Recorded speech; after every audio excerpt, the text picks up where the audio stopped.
Hello everyone and welcome back to my channel. So this is the second part of the topic latitude and longitude. So इसके first part में we discussed about the references that we can use to mark or locate any place on the globe or on the earth. So कौन कौन से references थे जिनको हमने discuss किया था, तो वो थे दोनों poles, north pole, south pole, equator. तो इन सब के बारे में हमने डिस्कस किया था. नाउ मूविंग अहेड, इस पार्ट में हम डिस्कस करने वाले हैं पैरेलल्स एंड मेरिडियंस के बारे में. So the globe which is a true representation of the earth has two sets of circles. So जो ग्लोब होता है, जो कि एक मॉडल होता है अर्थ का, और एक ट्रू रिप्रेजेंटेशन है अर्थ का, जिसके पास सर्कल्स के दो सेट होते हैं. In one set the circles run from east to west and are parallel to the equator. So basically जो पहला सेट होता है उसमें जो सर्कल्स होते हैं वो ईस्ट से वेस्ट की तरफ वो सर्कल की फॉर्मेशन कर रहे होते हैं और वो इक्वेटर के पैरेलल होते हैं. पैरेलल मतलब कि ऐसे लाइंस जो कभी भी कितना भी आप आगे एक्सटेंड कर लो वो कभी भी मीट नहीं करेंगे, यानी कि इंटरसेक्ट नहीं करेंगे, तो उन्हें हम पैरेलल लाइंस बोलते हैं. तो वो इक्वेटर के पैरेलल होते हैं. Suppose we have the earth, the axis, the north pole, the south pole, and we have the equator here, right? So कौन कौन से parallels कैसे दिखेंगे? Basically they will look something like this, okay? और वो कहाँ से रन करते हैं? ईस्ट से waste. So I started from the east and I moved for the west. ठीक है, तो ये ऐसे होते हैं और ये इक्वेटर के पैरेलल होते हैं, तो कितना भी हम एक्सटेंड कर देंगे ये मीट नहीं करेंगे. Okay, these are called the parallels, और इन्हें हम पैरेलल्स बोलते हैं. As I already told you, in the second set the circles run from north to south and pass through the north pole and the south pole. अब जो हमारा दूसरा set है उसमें जो सर्कल्स हैं वो नॉर्थ से साउथ रन करते हैं, यानी नॉर्थ पोल से लेकर साउथ पोल तक कनेक्ट उन दोनों पोल्स को कनेक्ट करते हैं. जैसा कि ओके, तो अभी हमने सारे पैरेलल्स हटा दिए एंड अब we will draw the meridians. Okay, so जैसे we have the north pole here and the south pole here. Okay, so ये कैसे रन करेंगे? Something like this. सो ये नॉर्थ पोल और साउथ पोल को ज्वाइन करते हैं, तो इस तरह से ये दिखते हैं. और हमारे जो पैरेलल्स थे वो कुछ इस तरह से दिखते थे, वो पैरेलल होते थे इक्वेटर के. सो इस तरह से हमारा जो अर्थ होता है उसके जब हम रेफरेंसेस फाइंड आउट करते हैं लोकेट करने के लिए, सो वो कुछ ऐसा लगता है. Alright, half of this circle between the north pole and the south pole is called the meridian. और ये जो सर्कल्स होते हैं जो नॉर्थ पोल से साउथ पोल तक रन करते हैं उन्हें हम मेरिडियंस बोलते हैं. I hope this much is clear to you all, and if not then we have a globe here. So basically जो ये वाले हमें लाइंस दिख रहे हैं slanting, they are the parallels, and जो ये वाले लाइंस हम देख सकते हैं जो कि नॉर्थ पोल से साउथ पोल आ रहे हैं, दे आर दी मेरिडियंस. और जो हमारा एक्सेस होता है वो अराउंड 66.5 डिग्री पे टिल्टेड होता है. ऐसे होने के बजाय हमारा एक्सेस ऐसे है. आई hope you all got it now. So moving ahead, the parallels and the meridians can be used to define the location and the direction of any place on the globe or on the map.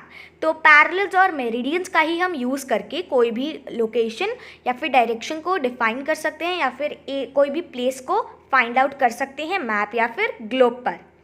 The parallels and the meridians intersect each other at a right angle.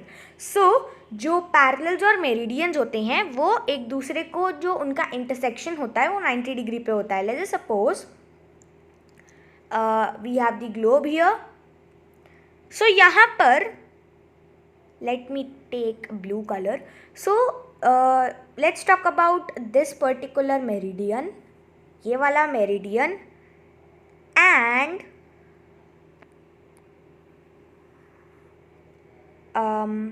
मे बी ये वाला parallel. Okay, so we are talking about a particular meridian and a parallel. So यहाँ पर जो हमें ये angle मिला है, this over here, this is of 90 degree. So ये 90 डिग्री का एंगल है. सो जो इंटरसेक्शन होता है पैरेलल्स और मेरिडियंस का, उसका जो एंगल होता है वो हमेशा 90 डिग्री का होता है. This you have to remember always. Moving ahead, the network of parallels and meridians on a globe is called the Earth's grid or the geographic grid. So basically जो meridians और parallels होते हैं ना, उनके intersection के बाद like उनको अगर हम मिला देंगे तो हमारे पास लाइक जो उनके नेटवर्क हो, जो नेटवर्क ऑफ पैरेलल्स और मेरिडियंस होता है, उसके बाद जो हमें फिगर्स मिलते हैं, छोटे छोटे बॉक्सेस मिलते हैं ग्लोब पर, उन्हें हम अर्थ्स ग्रिड या फिर जियोग्राफिक ग्रिड बोलते हैं. अब इसे और अच्छे से समझने के लिए हमारे पास यहाँ पर 3 ग्लोब्स हैं. सबसे पहले तो हमने जितने भी हमारे पास पैरेलल्स थे उनको ड्रॉ कर लिया. Okay, so all the parallels we have here, then all the meridians we have here. तो parallels ये हैं जो कि इक्वेटर के पैरेलल होंगे, मेरिडियंस ये हैं जो कि नॉर्थ पोल से साउथ पोल रन करेंगे, एंड इनके नेटवर्क को, इनके अगर हम इन्हें मिला देंगे तो हमें कुछ ऐसे ग्रिड्स मिलेंगे. एंड इसी ये जो पर्टिकुलर ग्रिड्स हैं इन्हें ही हम अर्थ ग्रिड या फिर ज्योग्राफिक ग्रिड बोलते हैं. जैसे ये वाला ग्रिड है, ये सारे जो ग्रिड्स बन रहे हैं ना बीच में बॉक्सेस, उन्हें हम अर्थ ग्रिड या फिर ज्योग्राफिक ग्रिड बोलते हैं. सो ये आपको याद रखना है, ये क्वेश्चन में आ सकता है that the network of parallels and meridians on a globe is called dash, या फिर what does a network of parallel and meridian on a globe formed is called. तो ऐसे क्वेश्चंस आ सकते हैं. Moving ahead, parallels and latitudes. So ये दोनों जो टर्म्स हैं पैरेलल्स और लैटिट्यूड्स, ये सेम है, इनका जो मतलब होता है ये सेम है. आइए समझते हैं कैसे. So we can draw a set of circles between the north pole and the south pole. These circles should be parallel to the equator. These circles are called the parallel or lines of latitude. So हम north पोल और south pole के बीच में काफ़ी सारे circles draw कर सकते हैं, और ये सर्कल्स ना इक्वेटर के बिल्कुल पैरेलल होने चाहिए, या मतलब कि इन्हें हम कितना भी एक्सटेंड कर दें आगे, ये कभी भी इंटरसेक्ट नहीं करेंगे. सो ये पैरेलल होने चाहिए, और इन्हीं लाइंस को हम पैरेलल्स या फिर लाइंस ऑफ लैटिट्यूड कहते हैं. सो जैसे कि let me explain on a globe. So जैसे कि हमारे पास यहाँ पर एक ग्लोब है जिसके ऊपर पैरेलल्स ड्रॉन है. So we have the north pole here and the south pole here, right. और अभी हमने इसे एकदम वैसे ही टिल्ट कर दिया है so that we get the north pole here and south pole here. Okay, so इसके बीच में हम काफ़ी सारे सर्कल्स बना सकते हैं, एक सेट ऑफ सर्कल बना सकते हैं, राइट. और ये जो सर्कल होंगे ये इक्वेटर, यानी यहाँ पर जो इक्वेटर है इसके बिल्कुल पैरेलल होंगे. आई hope you all got it. और इन्हीं को हम पैरेलल्स या फिर लाइंस ऑफ लैटिट्यूड बोलेंगे. So the distance of a place north और south of the equator is measured as an angle. So जो डिस्टेंस होता है एक प्लेस का नॉर्थ या फिर साउथ का, इक्वेटर से या तो अगर नॉर्थ हो या फिर साउथ हो, उसको हम मेजर करते हैं एक एंगल के उस पर. This angle is the latitude of that place, और वो एंगल उस प्लेस का लैटिट्यूड होता है. The latitude of a place is the distance of that place north or south of the equator. और latitude उस प्लेस का डिस्टेंस होता है इक्वेटर से नॉर्थ या साउथ का. तो देखो इसे 2 सेंटेंस के द्वारा समझाया गया है. The distance of a place north or south of the equator is measured as an angle. और इसी एंगल को हम लैटिट्यूड उस प्लेस का बोलते हैं. The latitude of a place is the distance of that place north और south of the equator measured as an angle. तो बेसिकली अगर कोई प्लेस है उसको हम मेजर करते हैं एक एंगल के तौर पर, और उस एंगल को हम लैटिट्यूड बोलते हैं। तो लैटिट्यूड उस प्लेस का डिस्टेंस है इक्वेटर से नॉर्थ या फिर साउथ में, जिसे हम एंगल के तौर पर मेजर करते हैं, उसी एंगल को हम लैटिट्यूड बोलते हैं। Whose vertex is at the centre of the earth, जिसका वर्टेक्स अर्थ के बिल्कुल सेंटर में है। We can see figure 2.5a। So वो यहाँ पर है, यस। सो 2.5a मीन्स ये वाला फिगर जिसमें the measurement of latitude is shown. तो ये बिल्कुल सेंटर में क्या होता है, जो अभी हमने पढ़ा कि जो डिस्टेंस होता है एक प्लेस का, उसे हम एंगल के तौर पर मेजर करते हैं, वो एंगल और वो एंगल को हम लैटिट्यूड बोलते हैं एक प्लेस का। लैटिट्यूड क्या होता है, डिस्टेंस होता है एक प्लेस का इक्वेटर से नॉर्थ या साउथ में, जिसका जो वर्टेक्स होता है वो अर्थ के बिल्कुल सेंटर में होता है। तो यहाँ पर हमारे पास वर्टेक्स है अर्थ का, लाइक जो बिल्कुल सेंटर होता है, एंड देन उसके अलॉन्ग या फिर उसकी हेल्प से ही हम लैटिट्यूड को निकाल सकते हैं। Alright, so the latitude of a place, ये हमने कर ही लिया। या so the latitude of a place is always expressed in degrees. और किसी भी प्लेस का जो लैटिट्यूड होता है वो हम हमेशा डिग्रीज में एक्सप्रेस करते हैं। There are 360 degrees in a circle. हम सबको पता है एक सर्कल में 360 डिग्रीज होते हैं। 60 minutes in a degree and 60 seconds in a minute. तो एक degree is equal to 60 minutes और 60 सेकेंड्स, यानी कि 1 minute is equal to 60 second, हम सबको पता है। But 1 degree over here means to 60 minutes. Moving ahead, the equator is taken as the starting line and thus marked as 0 degree latitude. सो जो equator होता है उसे हम स्टार्टिंग लाइन कंसिडर करते हैं, और उसे जो उसे मार्क करते हैं एज डिग्री, तो हम उसे 0 डिग्री ऑफ लैटिट्यूड मार्क करते हैं। The distance between the equator and the north pole is 1/4 of a circle. Thus the latitude of the north pole is 90 degree, which is written as 90 degree n, यानी कि 90 degree north. सो जो distance है equator और north pole के बीच में वो एक circle का 1/4 है, यानी एक चौथाई हिस्सा है। और इस वजह से ही जो लैटिट्यूड है नॉर्थ पोल का वो 90 डिग्री है, जिसे हम 90 डिग्री n लिखते हैं, यानी 90 degree north. And the latitude of the south pole is also 90 degree, तो हम इसे 90 डिग्री s लिखते हैं, यानी कि 90 degree south. The parallels are drawn at an interval of 1 degree. और जो पैरेलल्स ड्रॉ करते हैं हम जैसे कि let's take our globe here.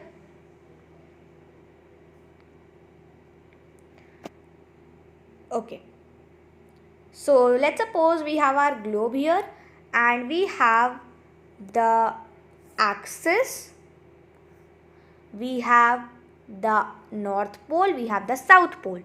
तो यहाँ पर मैं आपको ये समझाना चाह रही हूँ कि जो पैरेलल्स ड्रॉ किए जाते हैं वो 1 डिग्री के इंटरवल पर ड्रॉ किए जाते हैं। Let's suppose, okay, let's draw some parallels. Okay, तो इनका जो इंटरवल होगा यानी बीच का जो गैप होगा वो 1 डिग्री का होगा। लाइक जो इंटरवल है इन सब का ये 1 डिग्री का होगा। Okay, all right. Thus, there are 90 parallels in the northern hemisphere and 90 parallels in the southern hemisphere.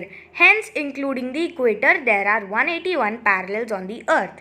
अब जैसा कि हमने ऊपर पढ़ा कि जो डिस्टेंस होता है इक्वेटर और नॉर्थ पोल के बीच में वो एक सर्कल का 1/4 है। इसी वजह से जो लैटिट्यूड है नॉर्थ पोल का वो 90 डिग्री है, जिसे हम 90 डिग्री नॉर्थ लिखते हैं। साउथ पोल का भी 90 डिग्री है, तो उसे हम 90 डिग्री साउथ लिखते हैं। अब पैरेलल्स एक 1 डिग्री के इंटरवल पर हम ड्रॉ करते हैं, इसीलिए अब क्योंकि 1 डिग्री के इंटरवल पर ड्रॉ करते हैं और ऊपर हमने पढ़ा कि जो नॉर्थ पोल है वो एक सर्कल का लाइक उस 1/4 है, तो जो लैटिट्यूड है नॉर्थ पोल का वो 90 डिग्री का है। तो इस वजह से, और क्योंकि इंटरवल 1 डिग्री का होता है, सो दैट्स वाई टोटल कितने वहाँ पर पैरेलल्स होंगे? There are 90 parallels in the northern hemisphere. जैसे कि ये ग्लोब है, और अगर हम यहाँ पर पैरेलल्स बनाएं, जैसे सबसे पहले तो हम बनाएंगे हमारा इक्वेटर, द इक्वेटर, एंड अगर हम पैरेलल्स बनाएं सो 90 पैरेलल्स नॉर्दर्न हेमिस्फीयर, ये हो जाएगा हमारा नॉर्दर्न हेमिस्फीयर, ये हमारा हो जाएगा सदर्न हेमिस्फीयर। ओके, तो यहाँ पर टोटल 90 पैरेलल्स बनेंगे, there will be total 90 parallels. और अगर हम बात करें सदर्न हेमिस्फीयर की, तो यहाँ पर भी 90 पैरेलल्स बनेंगे। क्यों? क्योंकि नॉर्थ पोल और साउथ पोल दोनों ही का जो लैटिट्यूड है वो 90 डिग्री का है और इंटरवल 1 डिग्री का होता है। दैट्स वाई नॉर्दर्न हेमिस्फीयर और सदर्न हेमिस्फीयर दोनों में 90 पैरेलल्स बनेंगे, 90 ऊपर और 90 नीचे। और एक इक्वेटर भी पैरेलल होता है, वो सबसे बड़ा सर्कल है, ग्रेट सर्कल है, आगे हम पढ़ेंगे वो उसे हम ग्रेट सर्कल भी बोलते हैं। तो टोटल कितने पैरेलल्स होंगे? There are 181 parallels on the earth, क्योंकि 90 एंड 90 दोनों हेमिस्फीयर का मिलाकर 180 एंड +1 इक्वेटर को भी हम ऐड करेंगे, so we will get 181 parallels in total on the earth. While writing the latitude of a place, the letter N or south is always added to the angular distance such as 10 degree north or 10 degree south. So जब भी हम latitude लिखते हैं किसी भी place का, तो जो लेटर N और साउथ है यानी नॉर्थ और साउथ N और S, वो हम हमेशा ऐड करते हैं एंगुलर डिस्टेंस में, जैसे कि 10 degree north, 10 degree south, and this indicates whether the place is in northern hemisphere or in the southern hemisphere। और ये हमें ये हेल्प करता है जानने में कि जो प्लेस है वो नॉर्दर्न हेमिस्फीयर में है या फिर सदर्न हेमिस्फीयर में है। The places near the equator are said to be in the low latitude while those near the poles are in the high latitude। so जो places होते हैं जो कि इक्वेटर के पास होते हैं वो हम कहते हैं कि उनका लैटिट्यूड लो होता है, और जो प्लेसेस पोल्स के पास होते हैं उनका लैटिट्यूड हाई होता है। एक ग्लोब के तौर पे समझने की कोशिश करते हैं, जैसे हमारे पास यहाँ पर आ गया एक ग्लोब,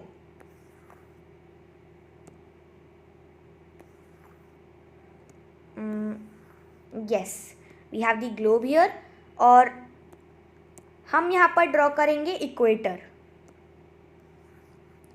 एंड ये हमारा ऊपर वाला नॉर्दर्न हेमिस्फीयर है, नीचे वाला सदर्न हेमिस्फीयर है। सो हमें ये बता रहे हैं कि जो प्लेसेस,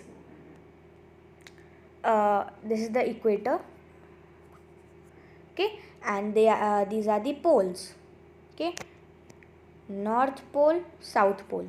सो ये बताया जा रहा है कि जो प्लेसेस इक्वेटर के पास होंगे, लेट्स सपोज यहाँ पर अगर कोई प्लेस है तो उसका लैटिट्यूड लो होगा, और अगर कोई प्लेस यहाँ है या फिर यहाँ है, पोल के पास है, या तो नॉर्थ पोल या तो साउथ पोल, तो उसका लैटिट्यूड हाई होगा। तो इसे हम एक फिगर के हेल्प से इजीली समझ सकते हैं।